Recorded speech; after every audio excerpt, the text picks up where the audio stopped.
బాలు, మీనా, శృతి, రవి వీళ్ళందరూ కూడా కలిసి ఆ చింతామణి ఆడిన నాటకాన్ని బయట పెట్టడానికి వాళ్ళు సిద్ధంగా ఉంటారు.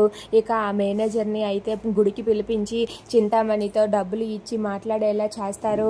ఇక చింతామణి గుడికి రాగానే అక్కడికి ఆ మేనేజర్ వస్తాడు. మేనేజర్ డబ్బు పట్టుకొని వస్తాడు. అది చూసి చింతామణి అయితే ఏంటి ఈయన ఎక్కడికి వచ్చాడు అని చెప్పి అనుకుంటుంది. ఇక అతనైతే చింతామణిని చూసి, మేడం ఇదిగోండి మేడం, మీనాని మోసం చేసి తీసుకువచ్చిన 9 లక్షలు అని చెప్పి ఇస్తూ ఉంటాడు. ఆ మాట వినగానే అక్కడ ఉన్న మీనా, శృతి, రవి, బాలు వీళ్ళందరూ కూడా ఒక్కసారిగా షాక్ అవుతారు. ఇదంతా ఈ చింతామణి పనే అని చెప్పి షాక్ అయ్యి అలా ఉండిపోతారు. దాంతో చింతామణి అయితే, ఆ మీనా మళ్ళీ గొడవ చేయలేదా, మళ్ళీ నీ ఆఫీస్కి వచ్చి ఎలాంటి రచ్చ చెయ్యలేదా అని చెప్పి అడుగుతూ ఉంటుంది. దాంతో మేనేజర్ అయితే, తనేం చేస్తుంది మేడం, ఒక ఒంటరి ఆడది, తనేమీ చెయ్యలేదు, మళ్ళీ వస్తే గట్టిగా మాట్లాడి పంపించేస్తాను, ఇక మీద తను డెకరేషన్ చేసే అవకాశమే లేదు మేడం అని చెప్పి అంటాడు. దాంతో చింతామణి అయితే, మరి అన్ని ఫంక్షన్ హాల్స్కి కూడా ఫోన్ చేసి చెప్పావా, మీనా ఇలా డబ్బు తీసుకొని మోసం చేసిందని, తను అసలు డెకరేషన్ బాగా చేయలేదని చెప్పావా అని చింతామణి అడుగుతుంది. దాంతో ఆ మేనేజర్ అయితే, చెప్పేశాను మేడం అని చెప్పి అంటాడు. దాంతో అక్కడ ఉన్న బాలు, మీనా, రవి, శృతి అయితే చాలా కోపంతో రగిలిపోతూ ఉంటారు. ఇక బాలు అయితే, నీ పని చెప్తాను ఉండవే అని చెప్పి తన మనసులో అనుకుంటూ ఉంటాడు.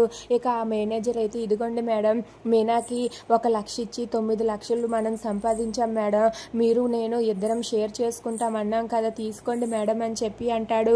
దాంతో చింతామణి అయితే, ఇక్కడికి ఎందుకు వచ్చావు, ఇంటి దగ్గరే సర్దుకునే వాళ్ళం కదా అని చెప్పి అంటుంది. దాంతో ఆ మేనేజర్ అయితే, మీరే కదా మేడం ఫోన్ చేసి ఇక్కడికి రమ్మని చెప్పారు అని చెప్పి అంటుంది. దాంతో అక్కడ ఉన్న చింతామణి అయితే, నేను ఇప్పుడు ఫోన్ చేశాను, నాకు ఇది ఎందుకో అనుమానంగా ఉంది, అసలు నేను ఫోన్ చేయకుండా నువ్వు ఇక్కడికి ఎందుకు వచ్చావు, నేను ఇక్కడ ఎవరో మ్యారేజ్ ఈవెంట్ ఉంది అంటే ఆ డబ్బులు ఇస్తారు, అడ్వాన్స్ ఇస్తారంటే ఇక్కడికి వచ్చాను, వాళ్ళు ఎవరూ లేరు అంటే నాకు కూడా ఎవరో ఫ్రాంక్ కాల్ చేశారా అని చెప్పి ఆలోచిస్తుంది. దాంతో ఆ మేనేజర్ అయితే, ఏదైతే అది అయింది మేడం, పోనేలేండి, ఈ ఎలాగో కలిసాం కదా, ఈ డబ్బు మీరు సగం నేను సగం తీసుకుందామని చెప్పి అంటాడు. దాంతో చింతామణి అయితే, లేదు ఇక్కడి నుండి వెళ్ళు, నాకు ఎందుకో అనుమానంగా ఉంది, మనం ఇంటి దగ్గర కలుద్దామని చెప్పి చింతామణి అంటుంది. ఇక ఈ మాటలన్నీ కూడా ఇటు బాలు అటు రవి వీళ్ళిద్దరూ కూడా ఫోన్లో రికార్డ్ చేస్తూ ఉంటారు.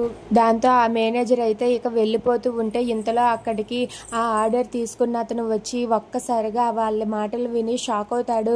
రే ఆగరా, ఎక్కడికెవరా వెళ్ళేది, అమాయకురాలైన ఆ అమ్మాయిని మోసం చేస్తారా అని చెప్పి బాలు, మీనా, రవి, శృతి వాళ్ళందరూ కూడా అక్కడికి వస్తారు. అది చూసి చింతామణి ఒక్కసారిగా షాక్ అయ్యి అలా ఉండిపోతుంది.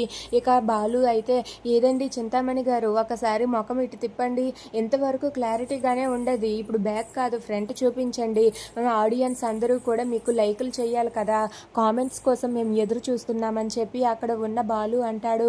దాంతో చింతామణి అయితే తలదించుకొని మౌనంగా ఉండిపోతుంది. ఇక అక్కడ ఉన్న మీనా అయితే, నన్ను ఇంత మోసం చేస్తావా, అసలు నువ్వు మనిషివేనా, ఒక ఆడదానివి అయి ఉండి ఒక ఆడదాయి బ్రతుకుతుంటే చూడలేకపోతున్నావు కదా అని మీనా తిడుతూ ఉంటుంది.